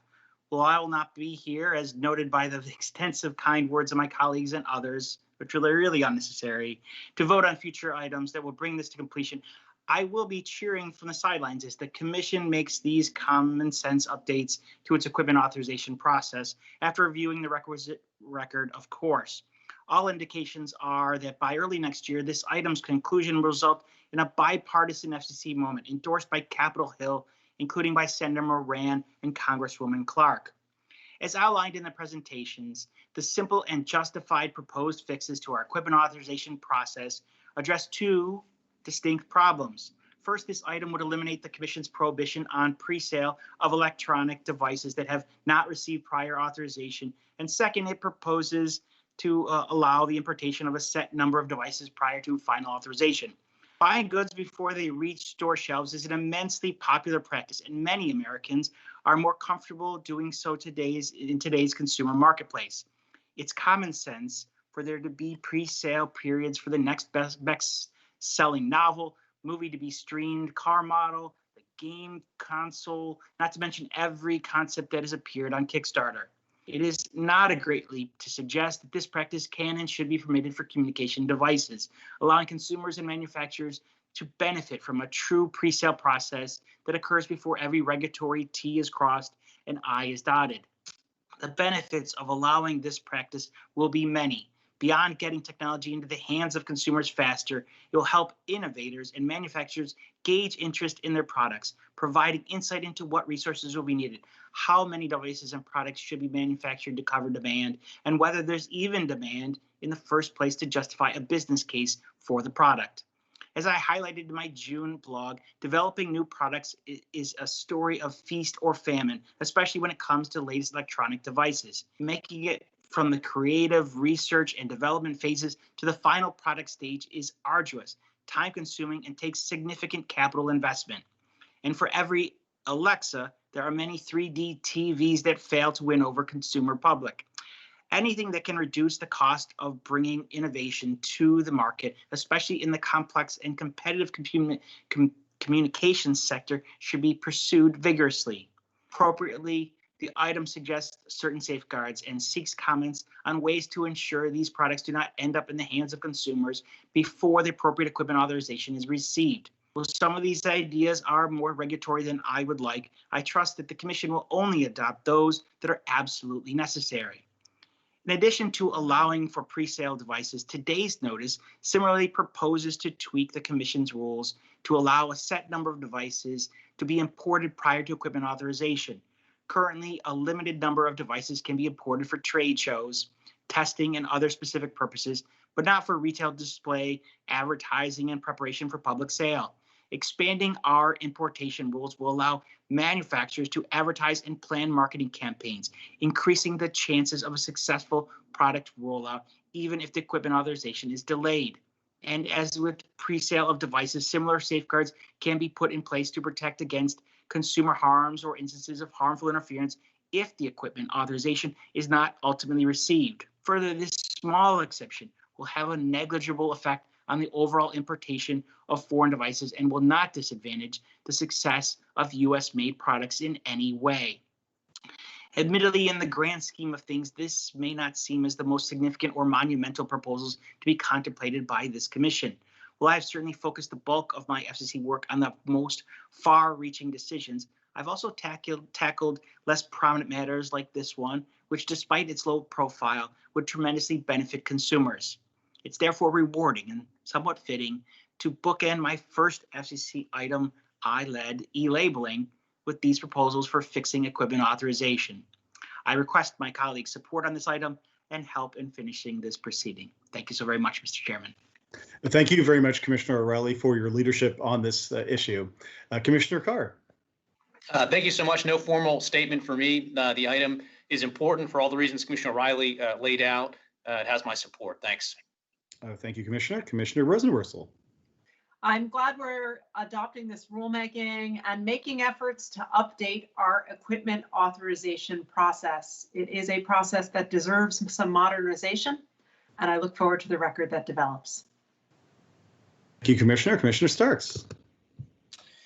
Yes, thank you, Mr. Chairman. I'll have a longer statement that I'll submit for the record, but I think this is a good common sense proposal, and so it does have my support. You know, I think one of the things that my statement talks about is also, as I've noted before, the expansion of 5G technology will enable, you know, the interconnection of massive numbers of IoT devices, and so this is something that I think we're going to have to think through in the future, and I think this item will be impactful in that way as well. So statement for the record. Thank you. Thank you, Commissioner. I also will have a longer statement for the record, but I'll simply point out, as Mike did as well as other commissioners did, that he's really led a terrific effort on this front. It will benefit consumers and innovators across the board. And as important as these rules are to protecting consumers and preventing harmful interference and promoting efficient spectrum use, it's also important that these rules keep up with technological innovation and rapid product development. So our goal here is pretty clear. We're aiming to reform these equipment authorization rules to benefit consumers without undermining the original purpose of these rules, namely consumer protection. And I think we've struck a very thoughtful balance, thanks in part to Commissioner O'Reilly's leadership. I also want to thank the staff for their hard work on this item, from the Office of Engineering and Technology, the Consumer and Governmental Affairs Bureau, the Enforcement Bureau, the Office of Economics and Analytics, the Office of General Counsel, and the Wireless Telecommunications Bureau, an interdisciplinary effort to get this across the finish line. With that, we'll proceed to a vote on the item. Commissioner O'Reilly. Aye. Commissioner Carr. Approve. Commissioner Rosenworcel. Approve. Commissioner Starks. Approve. And the chair votes to approve as well. The item is adopted with editorial privileges granted as requested. Madam Secretary, could you please take us to the next item on today's agenda?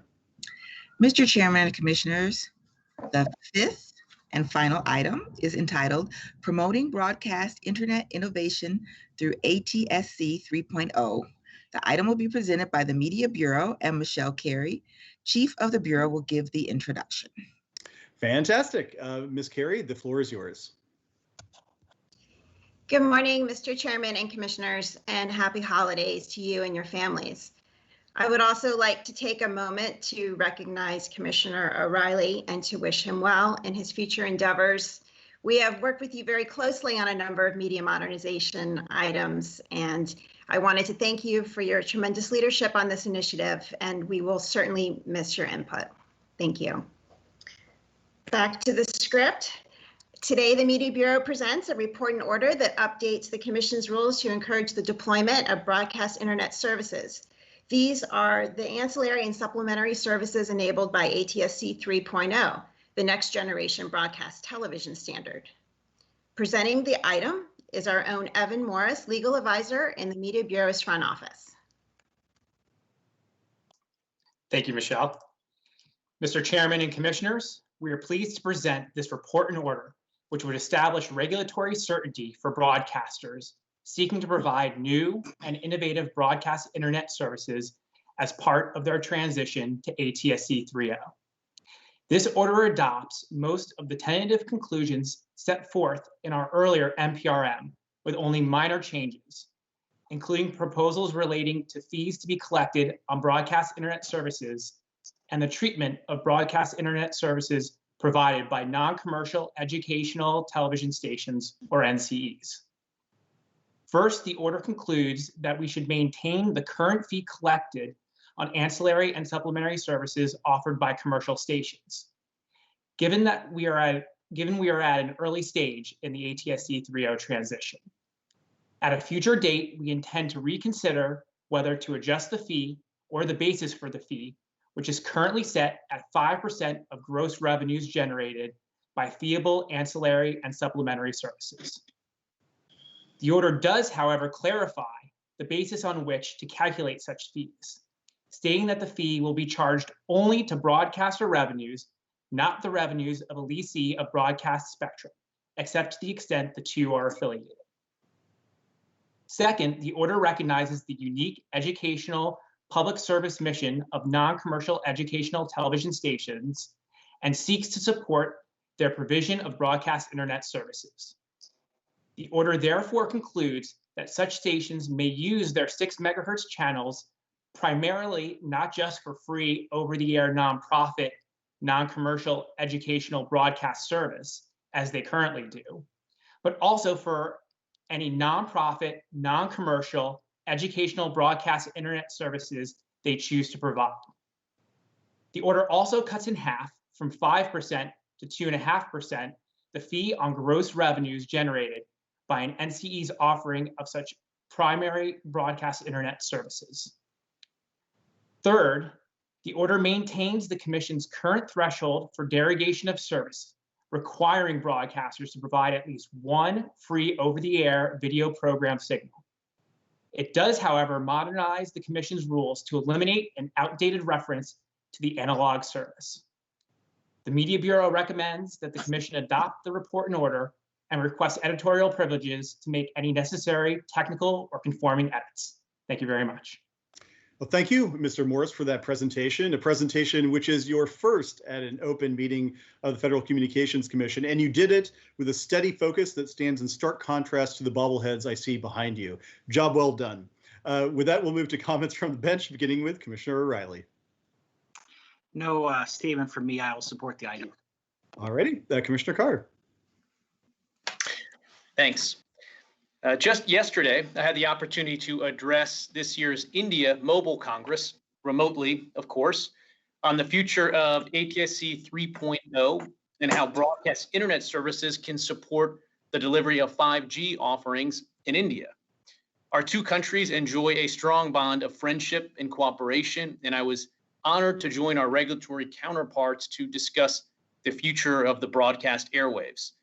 With India's mobile-first society, its growing demand for mobile video, its traditional mobile networks must add capacity. And there's an urgent need to extend next-gen internet services to the many rural and remote parts of India. In short, India faces many of the same connectivity challenges that we see in our own country. And we're both looking to innovative technologies to help get the job done, including to the broadcast airwaves. Whether you call it data casting, broadcast internet, or as they do in India, 5G broadcasting, ATSC 3.0 can enable broadcasters to put their spectrum to work to meet the exploding demand for high-speed internet services. I came away from that conference even more enthusiastic about the future of ATSC 3.0. There's now a global recognition that our work here at the FCC to ensure that broadcasters will have a seat at the table in next-gen wireless ecosystem is working, and that broadcasters can leverage the inherent strengths of their spectrum to compete in the market for connectivity. Those strengths include wide area coverage over low-band spectrum and an efficient one-to-many architecture. Indeed, this spectrum is particularly well suited to bringing advanced wireless services to typically underserved or unserved rural and remote communities. For 5G, it could help augment coverage or add capacity by shifting data off of cellular or other networks. And as we look to push increasingly more data to the edge of the network for both fixed and mobile services, broadcast spectrum could provide one way of moving all that data in an efficient and cost-effective manner. And now, as seemingly every part of our lives migrates online, from work to school to FCC open meetings, broadcasters have a tremendous opportunity to serve their communities in new and exciting ways. Indeed, with home internet connections as important as ever, we should give broadcasters the freedom to use their spectrum in even more innovative ways. Given this vast potential, it's critical that we identify the right regulatory environment to enable this efficient, high-capacity spectrum to come to market quickly. As recognized by regulators in India, our actions to date in the US have helped to do just that. And I'm pleased that today's item will do even more to promote innovative use of this spectrum and ensure that our regulations don't hold back the introduction of new competitive offerings. NCE stations in particular have been at the forefront of data casting under ATSC 1.0, and our actions today will allow them to enhance and expand these offerings while continuing to provide the educational programming that's at the core of their public service mission. I'd like to thank Chairman Pai for the opportunity to help lead the FCC's work in this proceeding. He's long supported the deployment of 3.0 and the consumer benefits and innovations it'll support, and the approach that we've been taking is working. Finally, I want to thank the staff and Media Bureau for their expert work on this item and really throughout the whole proceeding so far. It's been a privilege to work with them on this, and I look forward to continuing our work to promote the enhanced services that are going to be possible with 3.0. So thanks, has my support. Thank you, Commissioner. Commissioner Rosenworcel. There is no doubt about it. This pandemic has changed the way we live. We've experienced massive shifts in our day-to-day. So many of us are working and learning remotely. We're replacing in-person visits with video conferences and calls. We've grown accustomed to social distancing requirements and safety protocols that were totally foreign to us just a year ago. There are small shifts in our lives too, like the way hand sanitizer is now ubiquitous, or the way that sales of holiday decorations are on the rise, a reminder that we're all looking for a little more joy this year. It is also apparent in the way that so many of our conversations now begin with the all-important question, so what are you watching? It's no wonder, really. We're glued to our screens like never before. We look to them for the content we want, the news we need, and the entertainment we crave to pass the hours that we are all spending at home.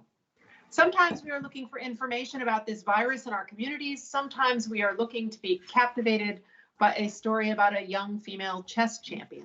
And sometimes we are just looking for the Sunday night football game. While we're doing so much watching, there is change on the horizon. That's because a new broadcast standard is coming to enhance our viewing. ATSC 3.0 promises to deliver ultra high definition picture quality and immersive audio, along with advanced emergency alerts and new interactive services. This is good stuff. It could mean real innovation in broadcasting on par with new services that have emerged on so many of the other screens all around us. Today's decision is an effort to speed the day that we see these new technologies. It adjusts longstanding broadcast policies and an effort to nod to the changes ATSC 3.0 could bring to our screens. But as we usher in this new standard for television, we need to keep consumers front of mind. That means in addition to updating our rules for broadcasters adopting this technology, we've got to consider how everyone who watches will navigate this transition. After all, it's a fact, ATSC 3.0 is not compatible with current television devices. That means each of us will need to buy new television sets or replace equipment. And just saddling consumers with this expense doesn't add up. And there comes a point, and I think we're getting there fast, where we can no longer afford to ignore this issue. We need to do more to figure out how we can help viewers reach this next generation of television technology. And for that reason, I choose to concur today. Commissioner Starks. Yes, thank you, Mr. Chairman. I'm going to submit a longer statement, but what I would say in summing it up is 3.0 is already deployed and in use for TV services, and so the FCC must ensure that any secondary services using the technology are implemented in a way that protects primary broadcast services and consumers. And so I deeply believe the statute demands it and that consumers deserve it as well. And so my vote is also going to be to concur. Thank you, Commissioner. Today's order is another step toward realizing the potential of ATSC 3.0, the next generation broadcast television standard. Early in my tenure as chairman, the FCC, by the narrowest of margins, allowed television broadcasters to incorporate ATSC 3.0 on a voluntary, market-driven basis. And the rollout of ATSC 3.0 has been accelerating in recent months. Television stations in 21 US markets are now broadcasting in ATSC 3.0. And there are now 20 television models available with built-in tuners capable of receiving ATSC 3.0 signals, with more set to hit the shelves in 2021. I believe, as the FCC majority forecast in 2017, that the future is promising for ATSC 3.0, not just for the consumers who stand to benefit from an improved TV experience, but also for the development and deployment of a wide range of services, such as localized emergency alerts, or, as we address here today, broadcast internet services. I'm particularly excited by the range of possibilities today's report and order will help unlock for non-commercial educational stations, or NCE stations. For example, these NCE stations are eager to use ATSC 3.0 to deliver educational content through broadcast internet services. And as our nation continues to grapple with the ongoing pandemic and its effect on school children, these services can make a major impact in facilitating remote learning. Recognizing the importance of the services that NCE stations can provide, we cut the ancillary and supplementary services fee for NCE stations in half, from the 5% currently assessed to 2.5%. Now, I would like to extend my personal gratitude to America's public television stations and the Public Broadcasting Service for their strong support of this item, and I look forward to seeing the innovative services that they will deliver. I'd also like to thank Commissioner Carr and his office for their leadership in guiding this item to the finish line. And a special thanks to the Commission staff who brought this item to the report and order stage a mere 6 months after the notice of proposed rulemaking was adopted. From the Media Bureau, Evan Baranoff, Michelle Carey, Lyle Elder, Kim Matthews, Evan Morris, Maria Malarkey, and Sarah Weitzel. From the Office of General Counsel, David Consul and Bill Richardson. From the Office of Economics and Analytics, Eugene Kiselev, Emily Talaga, and Andy Wise. And from the Office of Communications Business Opportunities, Belford Lawson. We really appreciate the great work across the agency. With that, we'll proceed to a vote on the item. Commissioner O'Reilly? Aye. Commissioner Carr? Approve. Commissioner Rosenworcel? Approve. Commissioner I'm Starks? sorry, apologize. Oh, Feeling the moment. I meant concur. Sorry. Concur. All right. no problem. Commissioner Starks? Concur. And the chair votes to approve as well. The item is adopted with editorial privileges granted as requested. Would any of my colleagues like to make any announcements at this time? Commissioner O'Reilly? Thank the chair. I was going to 2 points. This morning I learned that yesterday I lost one of the greatest people I'll ever know in this lifetime. It wasn't COVID, but his third bout of cancer that led to his passing at age 50. I hope that everyone recognizes the importance of our work at the FCC, but also keeps in mind the greater purpose and the importance and perspective that we should have, especially in this holiday season. I pray God welcomes my friend Rob home and embraces him with a loud giddy up. Secondly, I wanted to thank the chairman for something, and he may not be aware of this, but he's certainly aware of the work, but not to this point. Few people may recognize that our new headquarters is going to have a child care center. It's an idea I pushed hard for with Chairman Wheeler to no success. But Chairman Pai made it happen, and I give him deep credit for making that occur. Childcare is a huge issue, and I probably didn't recognize it in my past life as much as I should have. If I were ever to return to government service, which I'm not, that would be something I'd want to spend some time on. In talking to an FCC mother recently, she talked about how she was looking forward to taking advantage of the new center and the benefits it would bring to be able to work in proximity to her children. So God bless for that. It's a true legacy for the chairman and this FCC that won't show up at the box score. And I just wanted to thank him for carrying it out. Much appreciated. Thanks, everyone. Happy holidays. Thanks so much, Commissioner. Anybody else? I have one if there's no one else. Sure, go ahead. Yeah. Thanks. One personnel side announcement.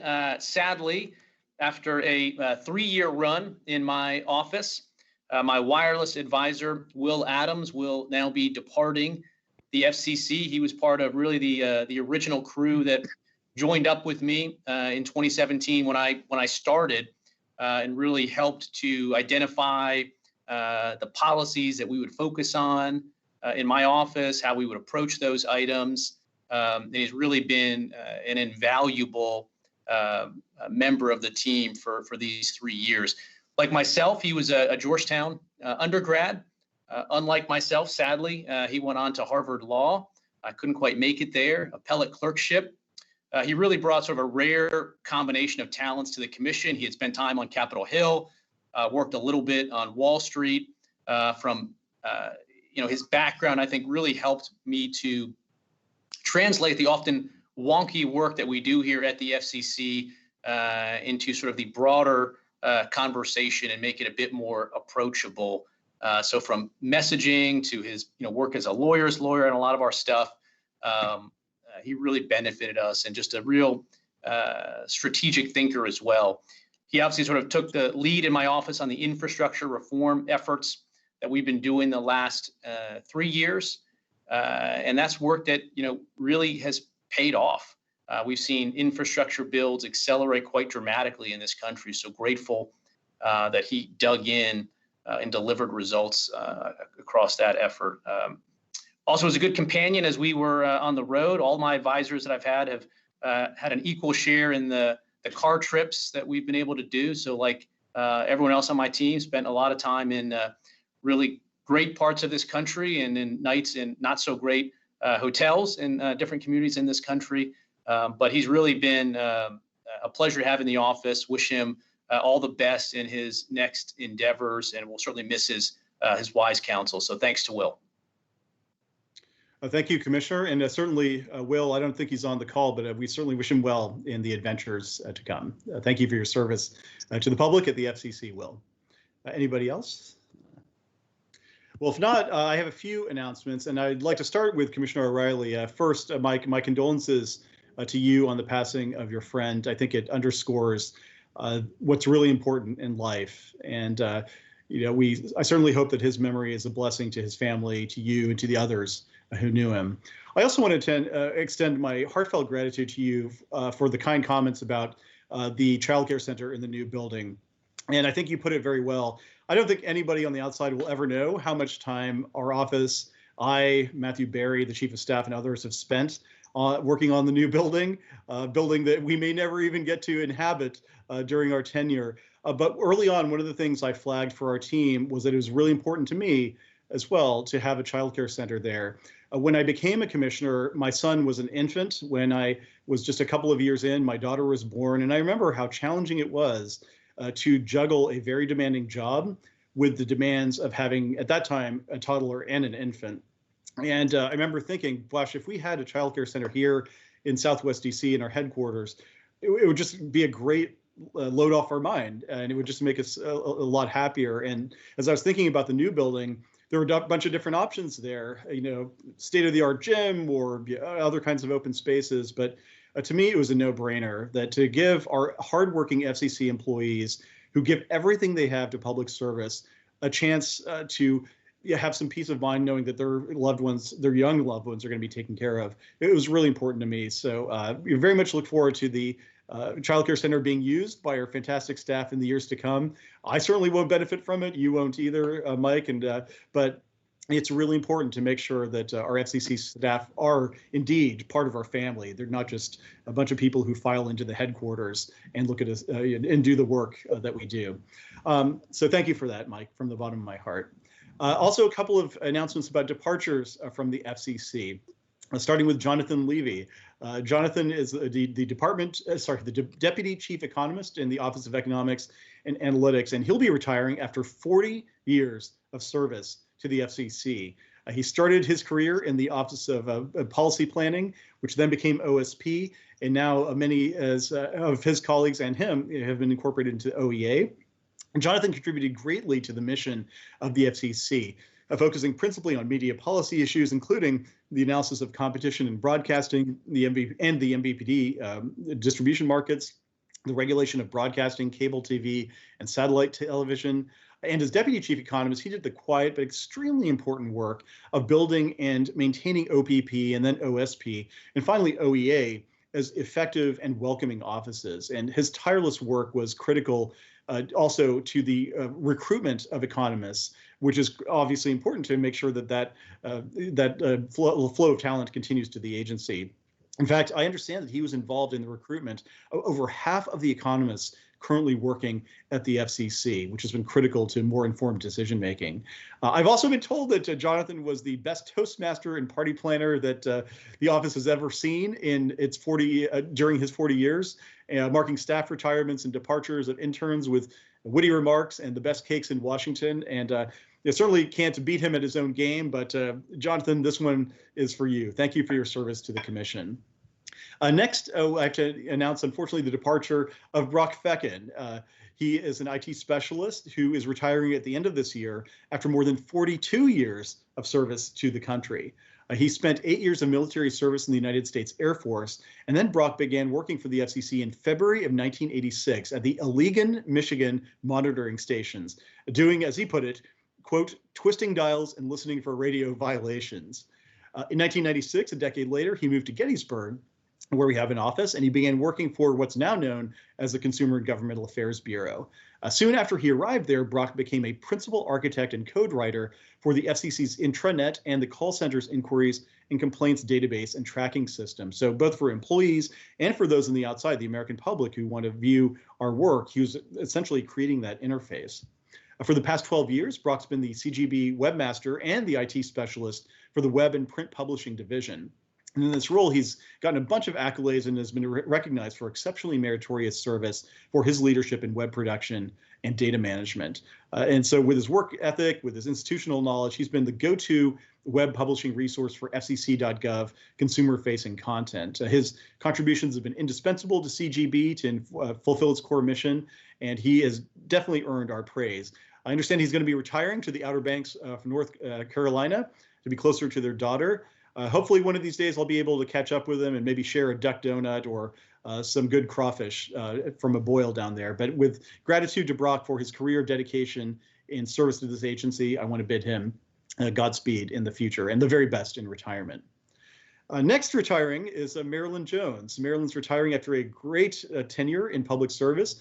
She spent 26 years at the FCC, and she has become the commission's go-to expert on all things involving numbering, which is not for the faint of heart, to say the least. She became the designated federal officer of the North American Numbering Council in 2006, or the DFO for the Nancy, as of course we say in the parlance. And she held that position through multiple chairs of both the Nancy and the commission, finishing up, of course, this year. She's proven herself to be an encyclopedic resource for anything the commission has done on numbering over the last 20 plus years, which is a lot. She's also developed and sustained relationships critical to ensuring that the Nancy works and is able to accomplish all that we have asked for it to do, which is very significant indeed. Everything from studying a 3-digit number for suicide prevention to the transition of the local number portability administrator. Marilyn enlisted in the United States Navy right after high school and served 5 years in active duty. And she then served in the Louisiana National Guard and continued serving while completing her undergraduate degree at the University of New Orleans. She next enrolled in the Army ROTC program in law school at Santa Clara. And when she joined the FCC in 1994, she was a first lieutenant in the U.S. Army Reserve. She continued her service while at the FCC, serving 1-year-long tours in Iraq in 2003-2004 and a 6-month tour in Afghanistan in 2013-2014. I wish Marilyn the very best in her retirement. Thank her for the service, both in the armed forces and at the FCC. And we will all miss her good nature and humor. And last but not least, 3 departures from the Media Bureau. Gary Lors, an engineer in the audio division, is retiring after 16 years at the commission. Steve Spab, an attorney advisor in the audio commission, will retire after 30 years at the commission. And they are relative pikers compared to Kat Whitfield, who is departing. She is an analyst in the audio division, was an analyst, and she retired after 41 years, 11 months, and 24 days at the commission. Not that she was counting.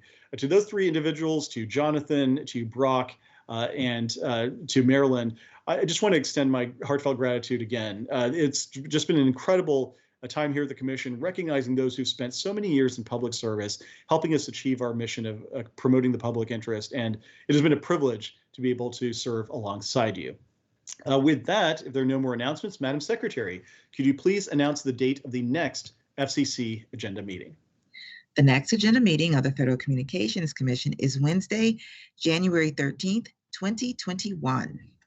Thank you, Madam Secretary. Until then, Merry Christmas, Happy Hanukkah, Happy Holidays, and Happy Festivus for the rest of us. Hope you guys have a great day. See ya. Bye.